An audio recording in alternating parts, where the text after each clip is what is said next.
Alright guys, so today we are going to trim Jewelz. This is Jewelz right here. She is my 17-year-old registered Tennessee walking horse, and her feet are getting pretty long. So we're going to go ahead and give her a nice little trim, and yeah, hope you hang out for the adventure here. I'm only going to record, the front and the back, that way you're not sitting here super bored, but as you can see, she's not very happy right now, so we're just going to do what we can, and hopefully she stands still for us. Normally she's pretty good, but we're at a new property. We've been here for a little over a week, about a week and a half. So sometimes when you move them onto a new property, they do get a little bit nervous. They're not aware of their surroundings quite yet. They haven't quite settled in. Jewelz adapts pretty well, actually. So I haven't seen any big changes. She hasn't had any problems with ulcers, which in the past she has had ulcers flare up when she gets overstimulated, moves to a new place. I've taken her camping a couple of times, and normally after we come home from camping or going out on a trail, she spikes an ulcer. But the last couple of times we've taken her somewhere, she hasn't had too many problems. So I don't really need to do any really reconstruction. I just need to trim off the extra and balance it out. She does have a little bit of frog hanging off, so I'm going to trim that up a little bit.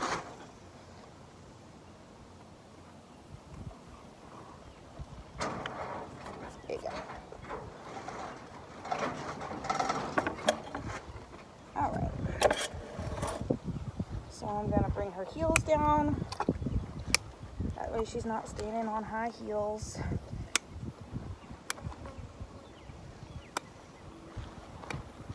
And it just rained 2 days ago, so her feet are pretty soft, which makes it a really good time to do this.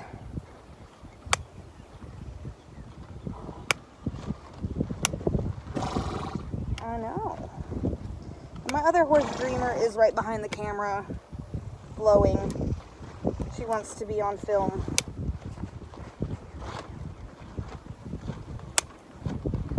There you go. Okay, so once I have all that extra kind of trimmed off, get the bulk off, I'm going to just clean it up with my rasp here. Actually, I'm going to check. She needs a little bit more heel off of this side. Dreamer, what are you doing, baby? There you go. Jewelz and Dreamer are friends, so Dreamer might be hanging out the rest of this video.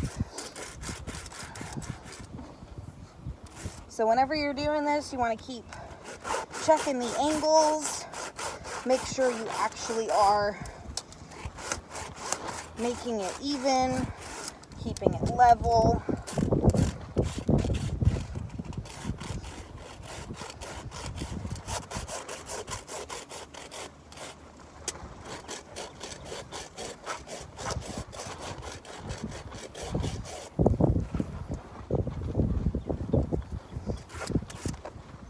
Go. Put down. You're fine.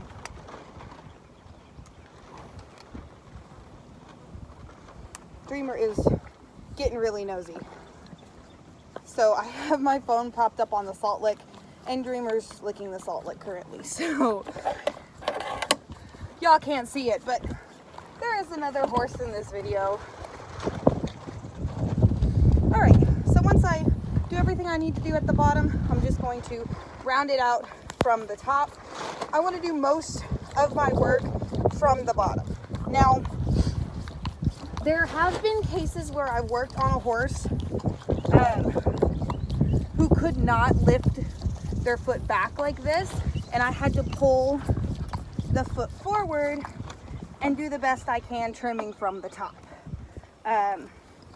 So I had to do pretty much everything I could from the top, being very careful not to trim him too short. Held him up from this part of his leg, and just kind of let his lower leg hang free. But that is only in special cases due to ring bone arthritis, old injuries, just to get his feet maintained. You are obviously not going to get the same trim or correct trim. I was just taking off the extra length on that horse, trying to help him be as comfortable as possible. So there are things that you have to do with older horses or horses that have injuries that you have to think of. You have to hold the hoof differently and everything. Ma'am, you need to move. This video is not about you. No, not about you. So, now that we've done the front one, I'm gonna show y'all what we have. Okay, so this is the trimmed one right here, and that's the untrimmed one. You can clearly see the difference there. Now we're going to trim the back. There you go. This is Dreamer. She wants to be in the video, so I'm going to give her 30 seconds of fame before I move on to the back foot. So I'm going to see if I can give y'all a better view of the back feet. I just have to move my salt block. Yeah, move. Dreamer has decided to not listen to me and okay, never mind. She listened. All right.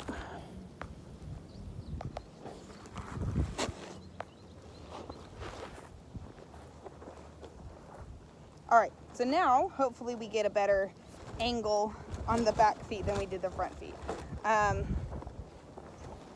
Might end up going a little bit closer. Get a good camera angle here. Because she's moving a lot. Well, not a lot. She's just moving a little bit. There you go. Okay. So now, since I don't have a cradle with me right now, I'm going to have to cradle her foot between my legs, which is different than when you cradle a foot between your legs on the front end. Okay?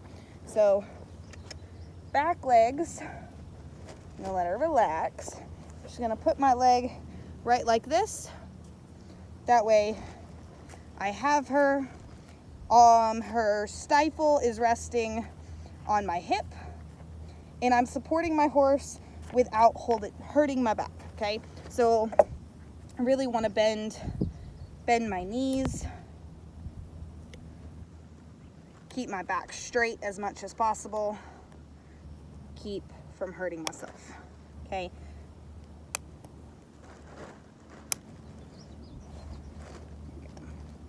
And this is a lot more work to cradle it yourself instead of having it in a cradle, but I don't have one with me right now.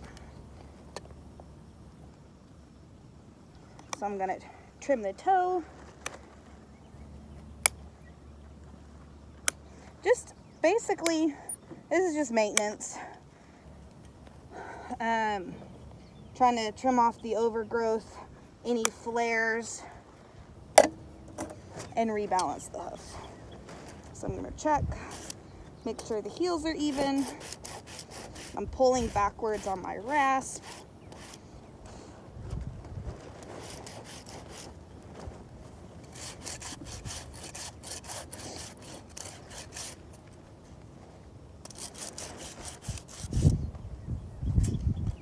And I don't want to take any sole out, which is the big surface area in the middle of the hoof. And there's two reasons for that. First off, we are on what's called black gumbo, which is a type of dirt here in Texas that is basically like a hard clay. And when it's wet, it's clay. When it's hard, it's like rock. So going from a wet season to a dry season makes their feet really soft and not able to absorb the shock that they need to absorb when the ground gets really hard. So leaving the sole there so she has as much cushion as possible. And I do this all year round. I always leave the sole on. I only take sole if it's causing a problem or one side is more built up than the other. But normally when one side's more built up than the other, there's another reason for it. Like the hoof is trying to protect itself from something. So just be aware of the sole that your horse has and where it's placed. Hi Dreamer, are you gonna knock my phone over? No, she's just gonna leave the sole there. Cool. Okay, so next thing I'm gonna do is I'm gonna pull my horse's hoof forward, rasp around the perimeter, make it look all nice and pretty, and then I'll show you my finishing job.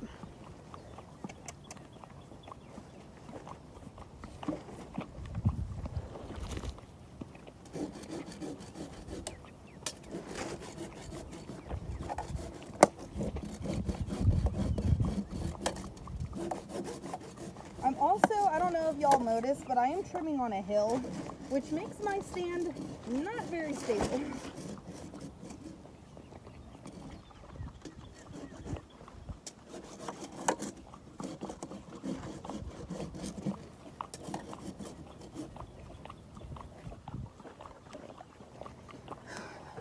Okay, and just one last, I'm gonna pick up this foot again.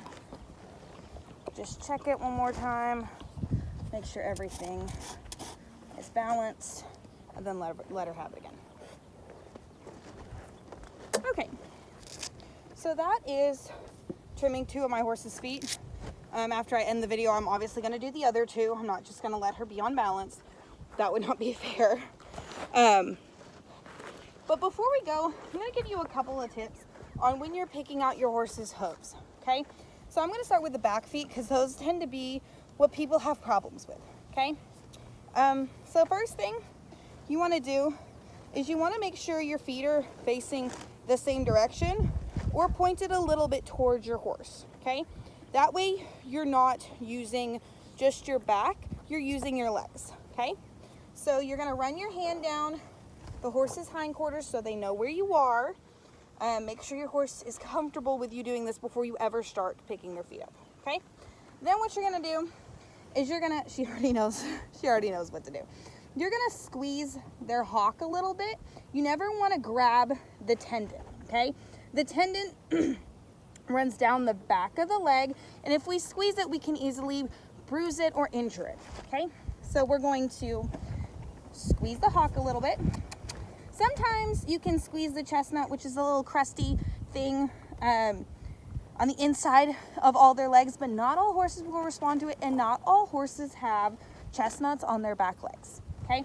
So another thing you can do is ask them to pick up using their feathers. She has no feathers, so that method doesn't normally work on a horse like this. So squeezing the hog I found is the easiest thing. And I'm not gonna squeeze hard, just a nice gentle.